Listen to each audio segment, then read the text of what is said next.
Hoy vamos a ver la revolución de Terciopelo, lo que pasaría después con la antigua primavera de Praga.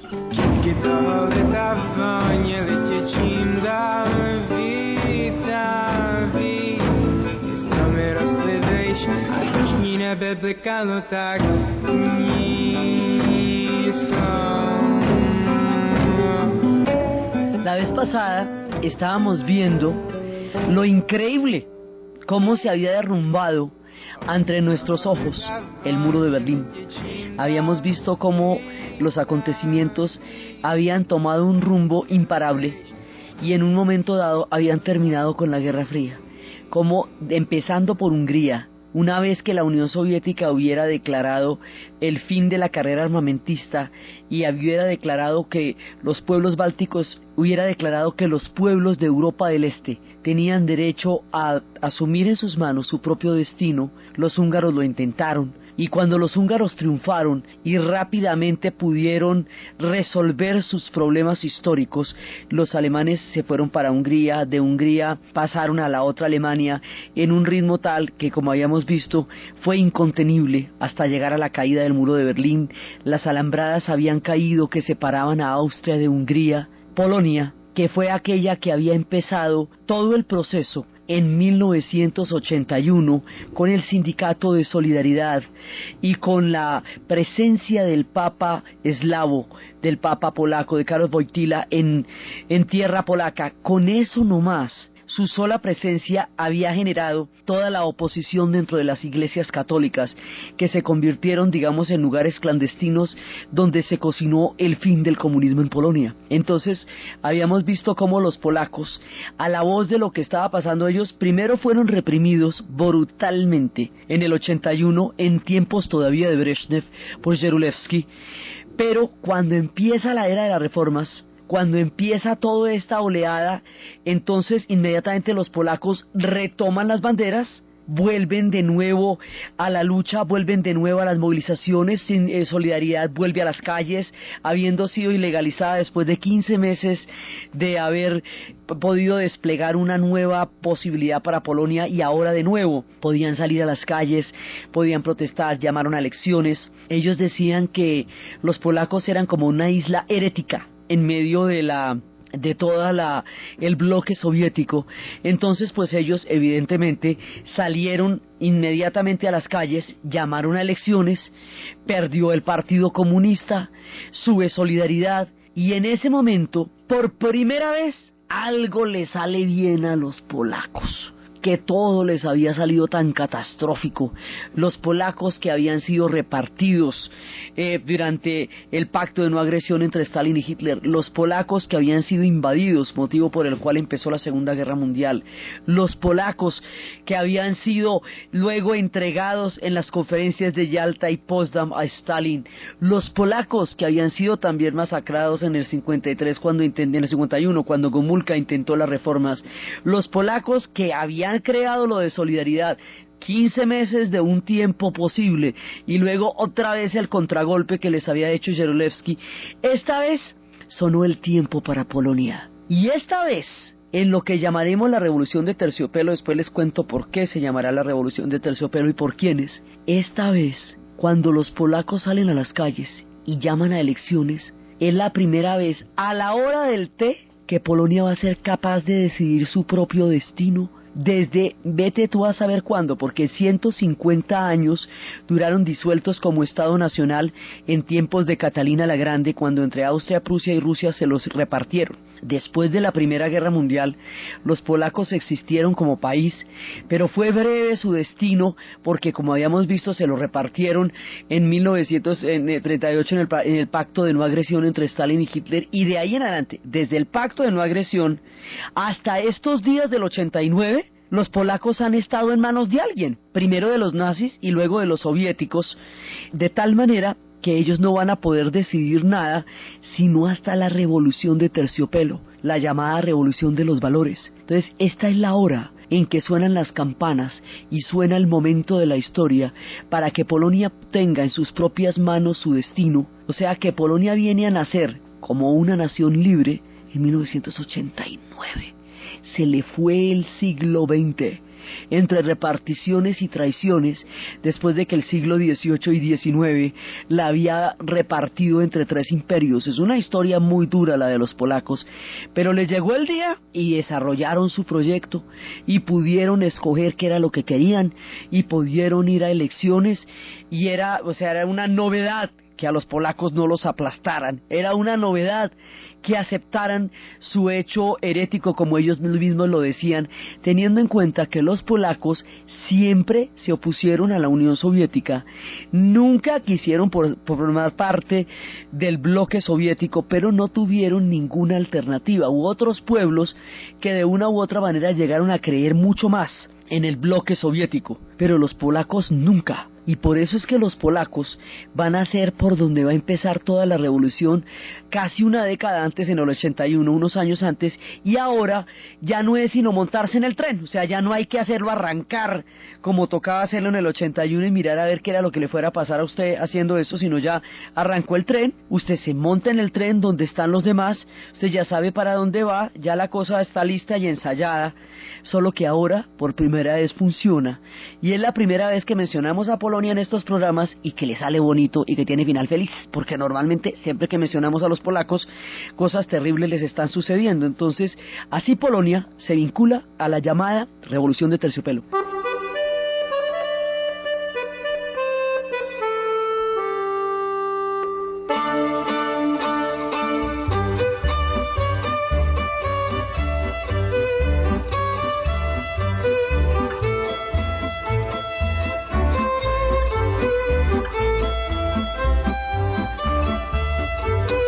Con todo lo importante que es lo que hemos narrado, lo importante que fue lo de Hungría, bueno, lo definitivo que es la caída del muro de Berlín, porque eso determina el fin de la Guerra Fría, desde el punto de vista del enfrentamiento oeste-oeste y de Europa, y con todo lo importante para la decisión histórica de Polonia, que es el que ellos puedan abordar este tren que está saliendo y lo puedan hacer desde sus propias entrañas. Hay un proceso que es el que le va a dar a todo este capítulo apasionante de la historia su nombre. Es el proceso checo-eslovaco. Es por ellos que esto se va a llamar la Revolución de Terciopelo. Los checos van a plantear cosas aquí muy de fondo y van a continuar un capítulo que habían empezado en 1968 y que hay que entender profunda y esencialmente, porque eso era lo que Gorbachov tenía en la cabeza cuando empezó las reformas, lo que habían hecho los checos, solo que la historia no le salió como él pensaba, pero la idea que él tenía era lo que los checos habían planteado. En 1968 los checos hicieron un proceso de una importancia capital, porque aún en el futuro y en los análisis que se hagan de las alternativas históricas del siglo XX, el proceso checo y la reflexión que los checos hicieron en su tiempo, los checos eslovacos, que en ese momento eran un solo país, Checoslovaquia, ellos después se separaron y quedaron unos checos y otros eslovacos, pero en ese momento, en nuestro relato, son checo-eslovacos.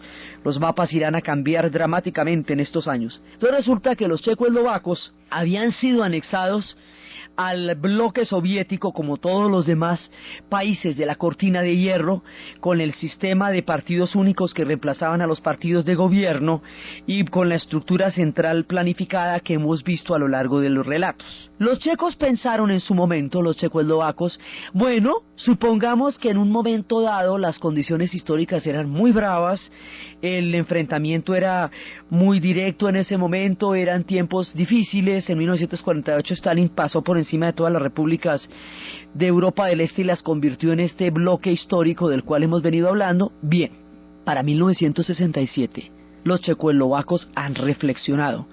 Hay que aclarar que los checoslovacos son un pueblo increíblemente culto, que ellos son un pueblo de grandes escritores, que ellos son un pueblo de grandes músicos, que ellos realmente son un pueblo de una trayectoria artística, de una trayectoria teatral, los del Teatro Negro de Praga. Esta gente es una gente de un bagaje cultural absolutamente impresionante en términos de dramaturgia, en términos de literatura, en términos de cultura. Ellos son un pueblo increíblemente grande. Ellos reflexionan. Su reflexión será indispensable para entender el curso de nuestros relatos.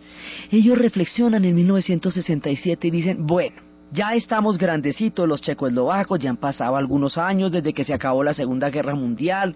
Supongamos que en aquella época las cosas tocaron a la brava como nos tocó a nosotros. Está bien, digamos, toda esta situación de fuerza y de terror por la cual hemos estado vinculados al bloque soviético, podría decirse que hasta ahora la podemos entender, pero de aquí para adelante no la vamos a entender más, porque nosotros somos un pueblo de gente grande que estamos en capacidad de tomar una opción histórica distinta. Los checoslovacos en ese momento, en 1967, son socialistas, profundamente socialistas. Creen en el socialismo a pies juntillas como una alternativa histórica válida y solidaria para la humanidad, solo que creen que no tiene por qué basarse en el terror, que no tiene por qué basarse en la coacción y en la coerción de la sociedad, porque no puede haber una ecuación entre la libertad de pensamiento, o usted, una dicotomía como se estaba planteando en ese momento, o usted piensa y tiene la libertad total y completa de morirse de hambre como pasa en el capitalismo, que usted puede decir lo que quiera, pero vaya, consigue empleo, o usted tiene todo solucionado, salud, vivienda, educación, todo, pero calladita la boca. Entonces, la dicotomía este-oeste se había planteado en unos términos tales que el capitalismo ofrecía toda clase de libertades individuales y una permanente vigilancia de los derechos políticos de sus ciudadanos, pero su condición inherente de desigualdad generaba la miseria de muchos y la opulencia de pocos, y no había un grado, digamos, no es que lo haya ahora, ¿no? Estamos hablando de esa época, no había algo que nivelara las cargas entre los necesitados y entre los opulentos en la sociedad. No había un sistema o algún mecanismo a través del cual se pudiera llegar a una redistribución del ingreso en términos más equitativos. Era eso, existían los estados benefactores y los estados benefactores habían hecho lo suyo en la medida de sus posibilidades, pero aquí ya se estaban empezando a desmontar, como estábamos viendo, porque toda la revolución de los computadores dio un salto tecnológico que hacía que el estado benefactor dejara de ser en ese momento una prioridad para la sociedad y la rentabilidad de los estados reemplazara a lo que era el bienestar de la comunidad. Eso todavía es así, sigue la rentabilidad siendo un criterio. En ese momento los checos reflexionan y dicen el grado, digamos, de darwinismo, por decirlo de alguna manera, de que sobrevive el más fuerte, que sucede en el capitalismo, desfavorece muchísimo a todos aquellos que no tienen condiciones económicas para sobrevivir en él. Pero pueden pensar y decir lo que quieran. Mientras que nosotros, decían los checoslovacos, tenemos todas esas necesidades solucionadas, estamos hablando del 67, y no tenemos que preocuparnos una vez que tenemos los hijos, el Estado nos los va a educar, la comida está garantizada, no va a haber inflación, bueno, toda una cantidad de cosas están garantizadas, pero no podemos pensar ni decir en voz alta, no tenemos ninguna libertad. La dicotomía entre la libertad y el hambre frente a la opresión y la comida es una dicotomía falsa. Porque resulta que Marx en ninguna parte del proyecto dijo que para que una revolución se hiciera, todo el mundo tenía que callarse la boca. En ninguna parte dice que la condición del triunfo de la revolución es el terror y es el silencio y es la obediencia ciega. Alguna vez Elías Canetti decía que la manera como el socialismo se planteó en Europa del Este era un régimen que todo te lo daba, como una madre todopoderosa, que todo te lo da, pero todo te lo pide. Igualmente, o sea, yo te doy todo lo que necesitas, pero tú me pagas con tu vida, me pagas con tu conciencia, me pagas con tu libertad, y eso es un precio muy alto para cualquier proyecto y para cualquier idea. Entonces los checos estaban pensando esto, un momentico, es que si nos remitimos a Marx, que se supone que es la inspiración política de todo lo que ocurre acá, en ninguna parte el tipo dice, una vez que triunfa la revolución, todo el mundo tiene que quedarse callado y todo el mundo tiene que acomedirse a lo que quiera que la revolución considere que eso es. Entonces se ponen a pensar, ¿cómo lograr una integración de lo mejor de ambos sistemas? ¿Cómo lograr la cobertura y la equidad en términos sociales que el socialismo le estaba dando en ese momento a la sociedad, pero también cómo lograr la libertad y cómo lograr la capacidad crítica que les había sido aplastada por el régimen soviético? Se inventan una nueva teoría, un punto intermedio entre los dos sistemas. En las épocas de mayor confrontación, pues en las épocas álgidas, ellos se inventan una manera de conciliar las ventajas de un sistema con las ventajas del otro. se inventan un punto intermedio que ellos van a llamar socialismo con rostro humano. El socialismo con rostro humano consiste en desmontar los mecanismos de terror. Entonces la prensa ya no será un órgano de propaganda de un partido único, sino una manera de informar a la gente sobre lo que está pasando en su sociedad. Cumplirá una labor informativa y no propagandística como cumplía la prensa dentro de los países socialistas. La policía servirá para bajar a los gatos de los árboles y entregar a los niños perdidos y orientar a las personas que se hayan equivocado de calle, y no un mecanismo de control social y de terror que está siguiendo cada uno de sus pasos y cada una de sus palabras para reportarlo a los aparatos de seguridad del partido, donde a usted se lo llevan y lo desaparecen por pensar distinto. Vamos a darle a la policía un carácter cívico. Entonces que bajen los gaticos de los árboles y que se pongan encantadores y divinos, que los queremos es como servidores públicos y no como persecutores de la conciencia de la gente. Entonces vamos a crear un socialismo desde la base.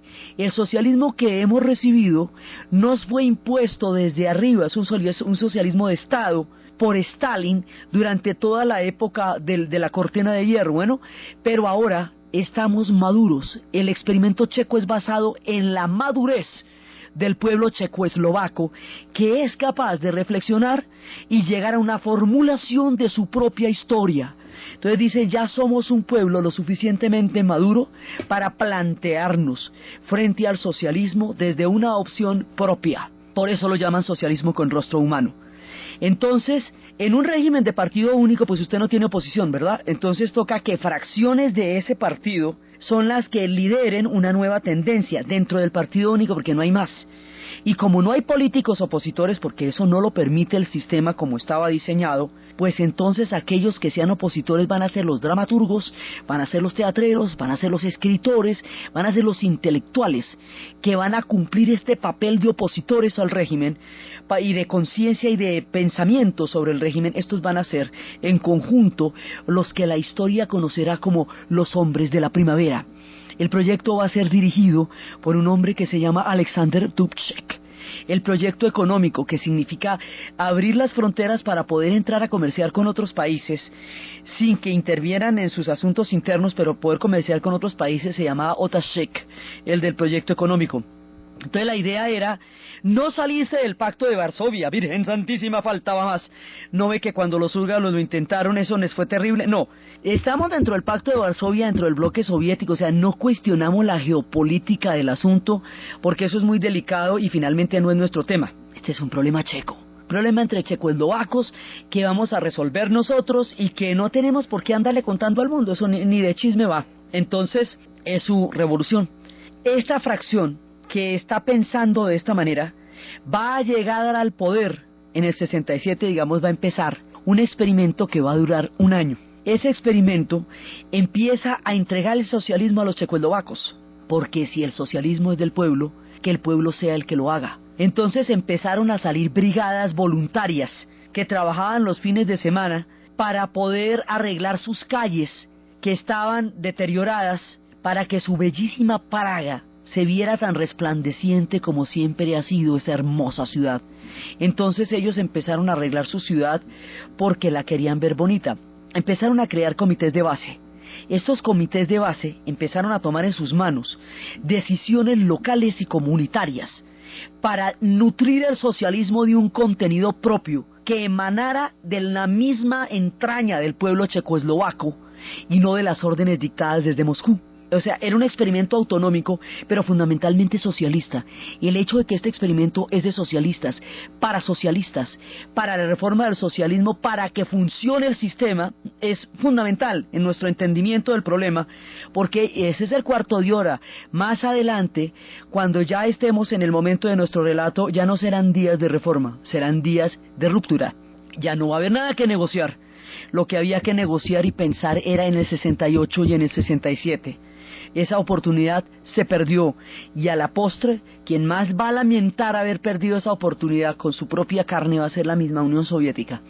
Entonces en ese momento ellos están en su experimento felices de la pelota. La gente que no está de acuerdo con el experimento de la primavera no es porque no les parezca que tengan toda la razón, no es porque no crean que es de sentido común lo que están planteando, sino porque temen terriblemente la respuesta de los soviéticos, habiendo visto las cosas que se han visto, y piensan que esto es una provocación que puede acarrear consecuencias terribles para Checoslovaquia, y que ir a ponerle el cascabel al gato de esa manera puede no ser sabio, porque las consecuencias de eso pueden ser mucho más graves que la felicidad misma del experimento. Digamos, la gente que se opone con este criterio, no porque estén en desacuerdo, sino porque piensan que esto se les puede ir hondo y se les puede ir mal. Es eso, es miedo, pero no es desacuerdo. Entonces, todo el mundo está montado en la primavera.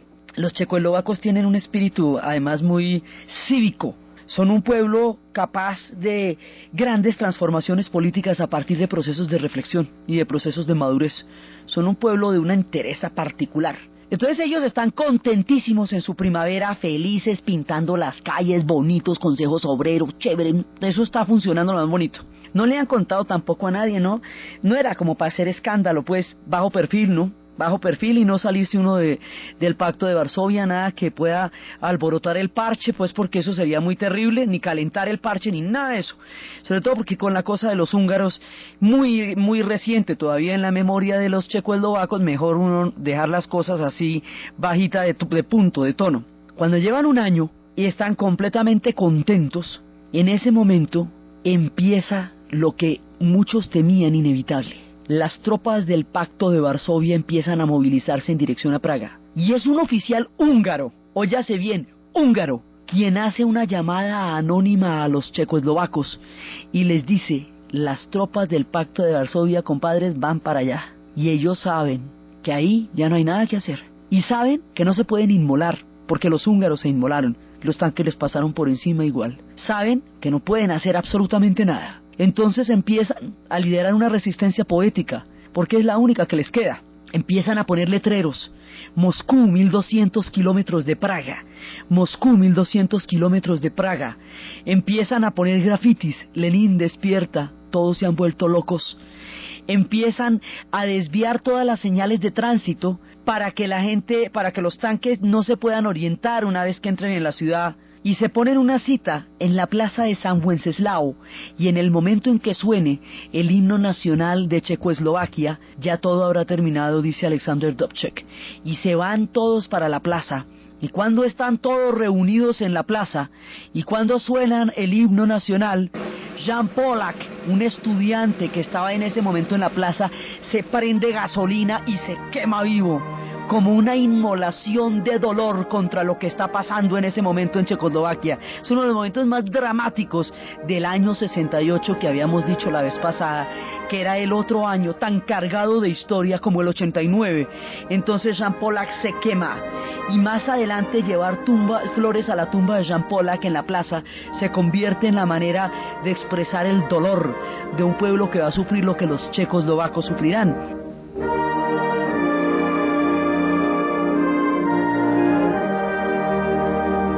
Entonces, en ese momento, los tanques entran, aplastan la primavera, inmediatamente empieza el mecanismo del terror. Todos les empiezan a quitar los pasaportes a los que están saliendo.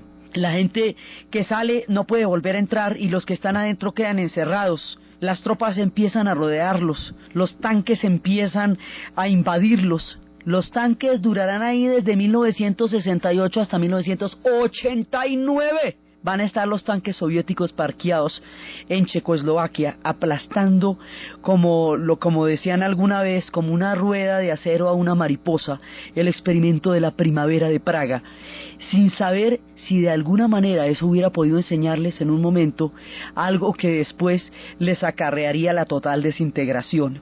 Estos eran tiempos de Khrushchev, y siendo Khrushchev un tipo partidario de la política de distensión, sin embargo mandó los tanques para allá y se acabó la dicha. Se acaba el experimento, y a partir de ahí viene la represión. A partir de ese entonces uno se tiene que exilar. De ahí sale un tipo que después sería un gran cineasta, y que sus películas todas son una utopía frustrada, un sueño roto, una canción herida en la mitad de su entonación. El tipo se llama Milos Forman, y va a hacer películas como Atrapado sin salida, que es precisamente un canto a la libertad aplastada a través de este personaje del hospital psiquiátrico que va a protagonizar Jack Nicholson con una maestría más allá de todos los dioses que tocan a los actores. Él va a ser el que más adelante haga Hair, que es otra expresión de lo mismo, porque Burger, el soñador, va a terminar inmolado también en Vietnam. Son siempre sueños rotos los que Milos Forman nos va a contar en el cine, porque su propio sueño fue aplastado y él vivió eso. El que se fue, el que se queda para contarnos la dimensión de la tragedia es Milan Kundera. Y las novelas de Milan Kundera, la insoportable levedad del ser, la broma, todas son novelas contando la tragedia de la primavera. ¿Qué pasa? Que la broma consiste en que después a los intelectuales los van a poner a lavar platos, van a disfuncionalizar a los artistas de su quehacer y los van a trasladar a otro campo donde su vida carezca de sentido para matar su alma. Los van a llevar a ejercer oficios para los que no están preparados y que para ellos no tienen sentido, y los van a deprivar del mundo de las letras y del mundo de la música, que era para lo que habían nacido. Como este pueblo es tan fuerte culturalmente, este tipo de castigo es particularmente venenoso y demoníaco. Entonces van a quedar durante 25 años atrapados. Alexander Dubček durará 25 años en la cárcel. Václav Havel 12. Los hombres de la primavera van a pagar muy duro su utopía. Y en ese momento la única oposición que hubo era poner flores en la tumba de Jean Pollack, porque todos los sueños habían muerto.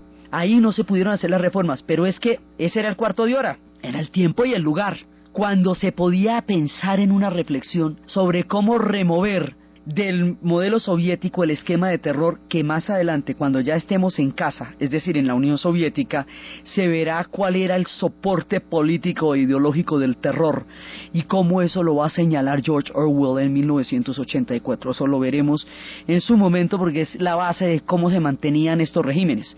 Entonces, en ese momento, los checos están aplastados. 25 años va a durar una generación completamente amargada por el sueño de haber tocado con las manos en un momento la utopía y que se les vaya y que se les haga infinitamente lejana y que pasen 25 años soñando como alguna vez fueron libres, siquiera por unos segundos, siquiera por unos instantes, y después ya no lo pueden ser. La tragedia de la primavera marcará la vida de esta generación y será la siguiente la que retome los banderas cuando están saliendo estos trenes de transformaciones para sacar adelante el proyecto de la primavera. Ya no será la reforma, ya será la caída, serán otros tiempos de la historia en que los checos salgan a las calles.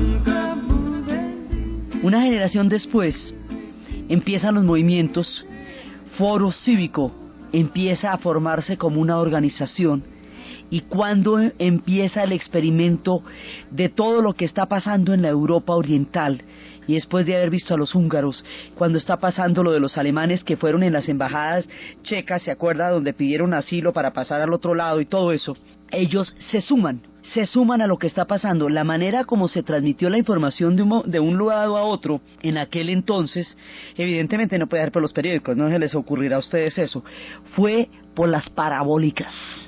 Las señales de las parabólicas no podían ser controladas y de pronto usted empezaba a ver en los noticieros que en el país de al lado estaba pasando semejante cantidad de cosas y decía, bueno, ligerito nos vamos a montar en este tren porque antes de que nos deje. Entonces los checos se van a montar ahí, en ese tren. Esto quiere decir que van a empezar a salir a las calles con acordeones, y van a empezar a salir a cantar, y van a empezar a salir a hacer unas manifestaciones con llaves. Las llaves significan que el régimen se tiene que ir. Las llaves en Europa es una señal política para mostrar que un gobernante o un régimen ya tiene que abandonar el poder. Es como una llave para que usted se vaya. Entonces empiezan a sacar todas las llaves, todos van a sacar las llaves y empiezan a cantar y sacan las acordeones. Es tan cívico, es tan poético y es tan hermosa la manera como los checoslovacos se unen a lo que está pasando, que por esto por el civismo y por la alegría con la que los checoslovacos convidan a las reformas, este proceso se conoce como la Revolución de Terciopelo, por ellos, por la suavidad, por el civismo, por el espíritu que enalteció estos movimientos históricos en ese momento, por los checoslovacos. Entonces ellos están en ese instante de su historia. La película para ver aquí en este pedazo del relato se llama Kolia. Es una historia bellísima, bellísima, de un muchachito ruso que termina por allá en manos de un playboy checo en Praga, porque por un matrimonio arreglado al niño le dejan el niño y la mamá se desaparece, y este tipo tiene que sacar adelante un niño ruso en los momentos en que lo menos popular del mundo era ser ruso y hablar ruso, y es cuando están mostrando los tanques que se van y el niño empieza a mover con los pasitos como el ejército rojo con sus paticas, porque pues él era un niño ruso, metido en el momento en que el odio contra los soviéticos está otra vez a la luz del día.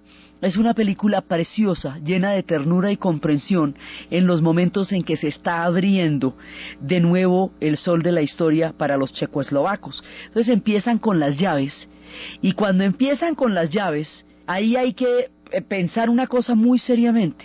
Después de lo que ha pasado en Tiananmen, después de los sucesos de la plaza de Tiananmen, y que el mundo haya visto con el horror con que contemplamos a los estudiantes ser baleados por el ejército, después de estos momentos tan dramáticos en la historia, after hours of shooting and facing a line of troops, the crowd is still here. They're shouting, "Stop the killing and down with the government." y teniendo en cuenta que esto está bajo la coordenada histórica en la cual Gorbachov ha dicho que los pueblos de Europa del Este tienen derecho a determinar su propio destino, y con los ojos todavía empañados de asombro, ira y lágrimas de lo que pasó en Tiananmen, ya no le pueden echar nada a los checos, no les pueden echar los tanques, y con el antecedente histórico de lo que significó el haber aplastado el experimento, porque ese es un momento de la historia, cuando los tanques entraron a Praga en el 68, fue un momento en que los discursos más importantes de Occidente se van a pisotear en la práctica. Era el momento en que los Estados Unidos estaba pisoteando el discurso de la libertad en Vietnam, en que Francia había pisoteado el discurso de la igualdad, de la fraternidad, de la libertad en Argelia, y en que la Unión Soviética pisoteaba el discurso del socialismo en las calles de Praga. Después de lo fuerte que fue ese momento político, cuando le toque la hora a los checoslovacos, no hay más remedio que dejarlo seguir adelante, porque no se les puede decir ni negros tienen los ojos después de todas las cosas que han pasado y en el momento en que ellos están en su proceso de revolución con la gente de Foro Cívico. Entonces salen a las calles, renuncia el gobierno socialista de partido único, que era el que tenía todo este régimen represado, sacan de la cárcel a Alexander Dubček y a todos aquellos hombres de la primavera, se vuelven a reunir en la plaza de San Wenceslao, una multitud, una generación después, los hombres que han salido y las mujeres que han salido de las cárceles, con el alma destrozada 25 años después, o prisiones de 12 años, y los jóvenes que ahora están movilizándose con Fórum Cívico, y todos aquellos que deseaban estos cambios se reúnen.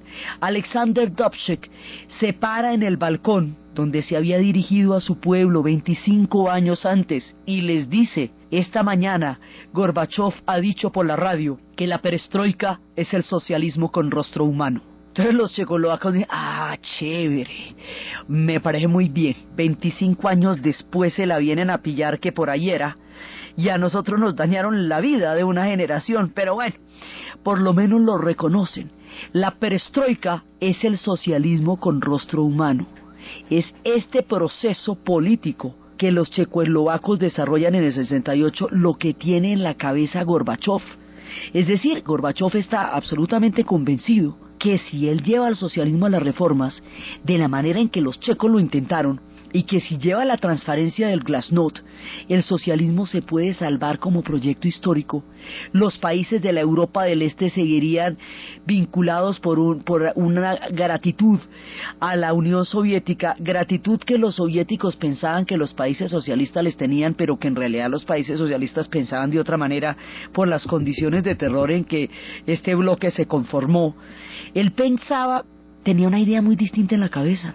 Él pensaba que los pueblos de Europa del Este iban a seguir afiliados de alguna manera a la Unión Soviética. Él pensaba que el socialismo se podía reformar. Él pensaba que el experimento de la Primavera de Praga podría ser trasladado a la Unión Soviética con todo lo que eso pudiera implicar y llevar a su país hacia una transición sin abandonar el modelo histórico. Gorbachov es un socialista. Eso no se puede perder de vista nunca.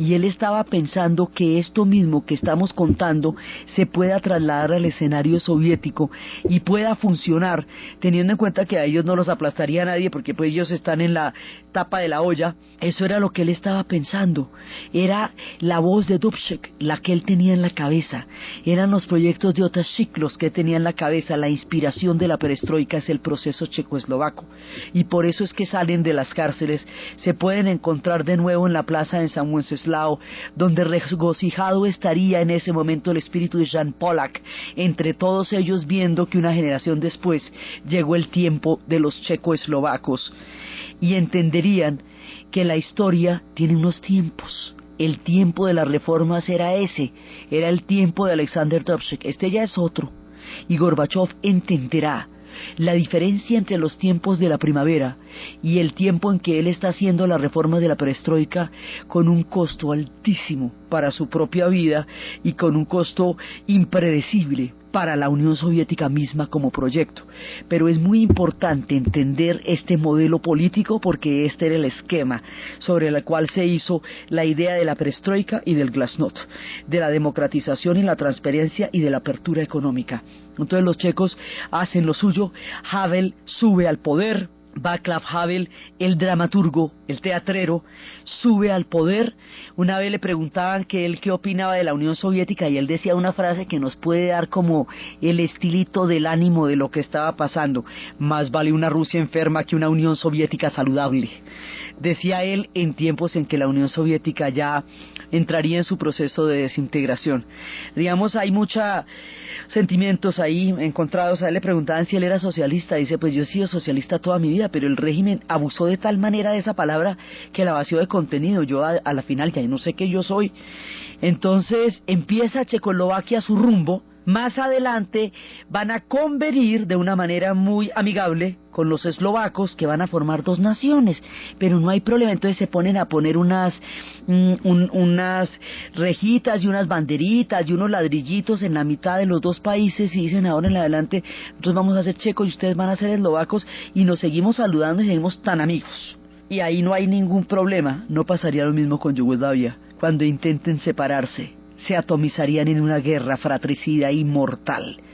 Pero los checoslovacos, haciendo honor a toda la tradición que hemos hablado de ellos como pueblo, se dan la mano y tranquilamente quedan uno en un país y el otro en otro sin ningún problema. Eso va a pasar más adelante porque esto va a transformar profundamente las sociedades donde se van a dar esos cambios. Entonces el modelo checo es fundamental para poder entender todo lo que está pasando aquí, y los checos logran hacer lo suyo. Logran salir adelante. Havel va a entrar al poder. Alexander Dubček va a morir de una manera absurda. Un día lo coge un carrole.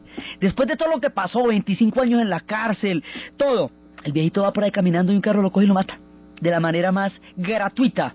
A uno de los hombres más grandes dentro de los modelos políticos del siglo XX, aunque su perfil no haya sido el más notado, ni el más sonado, ni el más notorio, él es un hombre trascendental por todo lo que concebieron como proyecto político, y en el futuro esto todavía deja una serie de interrogantes acerca de la viabilidad de lo que se estaba planteando como debate en ese momento, porque las sociedades actuales todavía no han resuelto este dilema que planteaban los checos entre libertad y comida. Ahora las cosas son diferentes, pero todo esto no, mejor dicho, esto todavía no está arreglado en la historia. Todavía no hay una respuesta para ese equilibrio que estaban proponiendo en su momento los checos.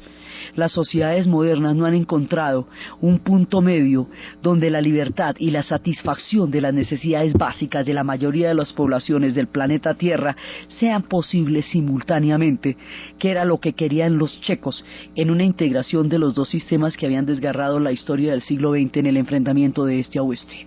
Por eso, siempre la reflexión de ellos cabe en la historia del pasado y del presente y del futuro. Entonces, este es el caso de los checoslovacos. Ahora, ¿por qué todo el tiempo hemos tenido una sensación de estar caminando sobre huevos? ¿Por qué todo el tiempo hemos tenido una sensación de miedo, de que algo terrible va a pasar? Los checoslovacos en un momento dado también sentían que la cosa estaba tan tensa, decía Havel, que una bola de nieve podía generar una avalancha. Ellos sabían que el socialismo iba a caer, pero no sabían cómo ni de qué manera, y encontraron su manerita con acordeones y todo de sacar adelante su proyecto. Los húngaros hicieron otro tanto, empezando toda nuestra historia. Los alemanes lo lograron con ese pánico de pensar que en un momento dado les fueran a echar los tanques encima. Los polacos salieron adelante con su proyecto, pero siempre estamos pensando que algo malo puede pasar. Siempre estamos pensando que qué tal que esto no salga así de bonito, que de tan bueno no dan tanto, que tan chévere, que tan lindo, y que qué tal que no nos salga tan bonito. Todo lo que estamos pensando que puede pasar, este caminar sobre huevos, esta sensación de frágil equilibrio que en algún momento se puede romper hacia la tragedia, este miedo de que tanta alegría nos vaya a costar caro, sí pasó. Este terror de que algo saliera mal, salió mal en Rumania. Los rumanos pagaron con sangre el intentar montarse en el tren de la historia. Fue allá donde los huevos se rompieron, donde el frágil equilibrio condujo a la tragedia. Fue allá donde lo suyo no fue de terciopelo.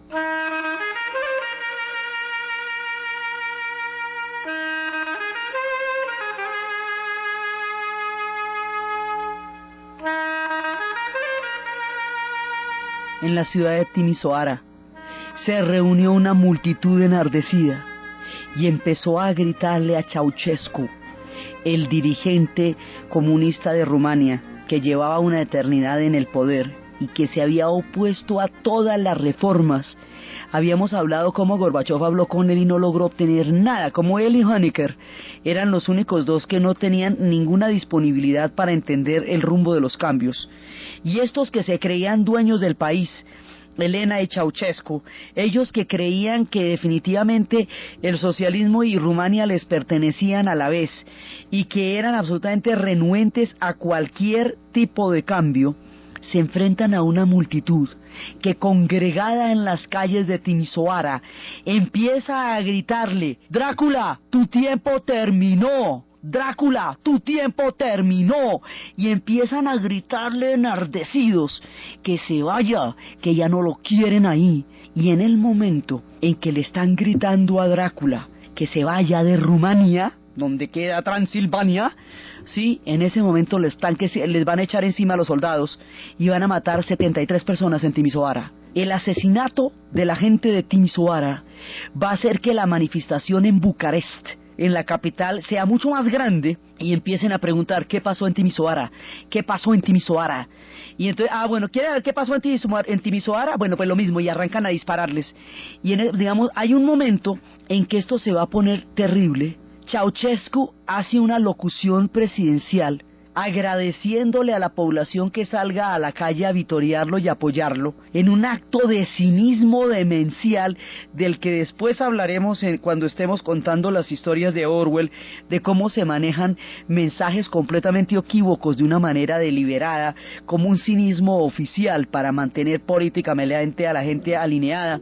Ese tipo les dice que qué maravilla que lo salgan a vitorear cuando el pueblo lo está expulsando visceralmente. Y está transmitiendo esa alocución presidencial cuando de pronto las emisoras dejan de transmitir, son arrestados. Ellos salen en un helicóptero a 65 kilómetros apenas de Bucarest. Después de haber toreado todo esto, los van a detener. La gente está toda en las calles, se necesita que todo el mundo salga a las calles, entre otras cosas para que puedan creer que estos tipos ya están detenidos. Los van a detener inmediatamente los bajan del helicóptero a Elena y a Ceausescu, les hacen un juicio sumario y los ejecutan. Y o sea, los prematan, porque después de que los matan hacen una ejecución pública para el mundo.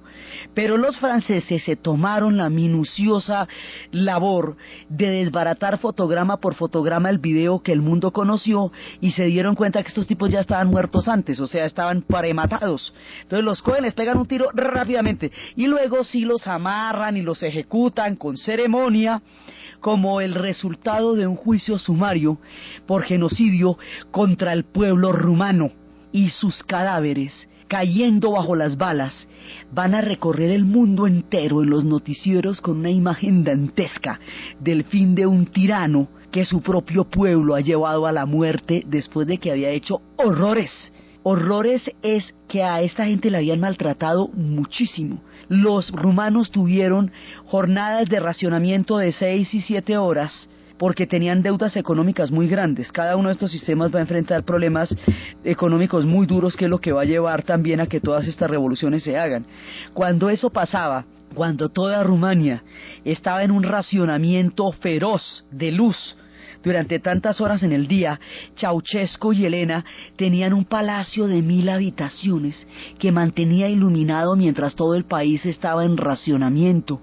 Cuando muere Ceausescu, los periodistas llegan del mundo entero a Rumania para entrar en este palacio, que ya en ese momento tenía las luces apagadas. Todos los periodistas se tenían que coger de la mano para ver qué era lo que estaba adentro, porque no se podían imaginar qué podría existir en semejante palacio que había sido un monumento a la soberbia y a la explotación de un pueblo que los había llevado precisamente a la muerte.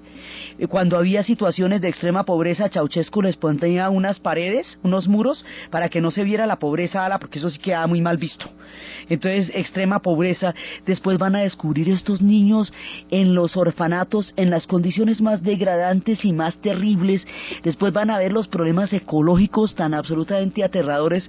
La ecología juega un papel importantísimo en la revolución de Terciopelo, porque el modelo de desarrollo soviético de los altos hornos y de la industria pesada es altamente contaminante, y la ecología se consideraba en Europa del Este un discurso burgués, compañero.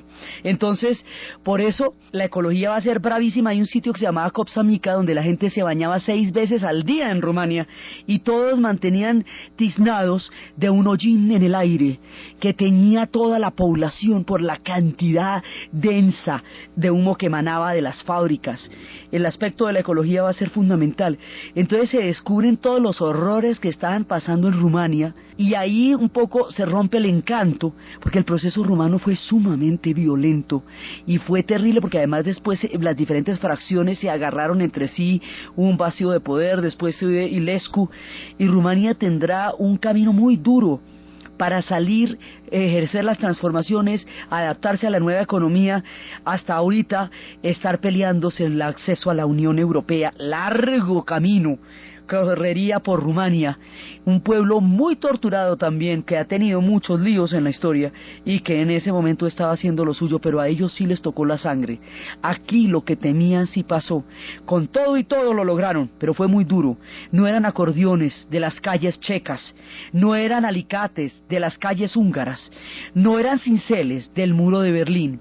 Eran los tableteos de las ametralladoras los que tuvieron que pagar los rumanos por pedir lo que todos los demás pueblos estaban pidiendo, el derecho a la autodeterminación de su historia. Así que de esta manera los acontecimientos nos van a llevar a las puertas mismas de la Unión Soviética. Y cuando toda la marea que ha empezado en Hungría llegue a las repúblicas bálticas, y cuando todos estos vientos del este empiecen a soplar en territorio soviético, y cuando las cosas lleguen a casa, los acontecimientos se harán totalmente incontrolables. La caja de Pandora se abrirá, sacará todas las miserias y todas las preocupaciones. Los procesos históricos sobrepasarán a Gorbachov, lo arrasarán y le pasarán por encima los pueblos bálticos empezarán un canto de independencia que llevará a la Unión Soviética a la desintegración, porque los pueblos bálticos fueron anexados por la fuerza en tiempos del Tercer Reich y ellos cobrarán lo suyo. En su momento dirían que tenían el mismo derecho a independizarse que tenían los pueblos de Europa del Este, pero estos ya son repúblicas soviéticas. Cuando eso pase, los acontecimientos van a ser aún más sorpresivos y la segunda potencia del planeta y el pueblo que había liderado la historia del siglo XX caerá como un castillo de naipes frente a nuestros ojos, con una incredulidad que aún tiñe de asombro la sola mención de estos procesos históricos. Eso es lo que vamos a ver en el siguiente programa. Entonces, desde los espacios de la primavera de Praga, desde la locución de Alexander Dubček, en los tiempos en que Jan Polak se quemaba, y cuando luego 25 años después diría que la perestroika era el socialismo con rostro humano, desde la autodeterminación de los polacos, tan sufrida, tan luchada, desde la sangre de los pueblos rumanos tratando de alcanzar el tren de la primavera, desde los momentos en que la revolución de tercio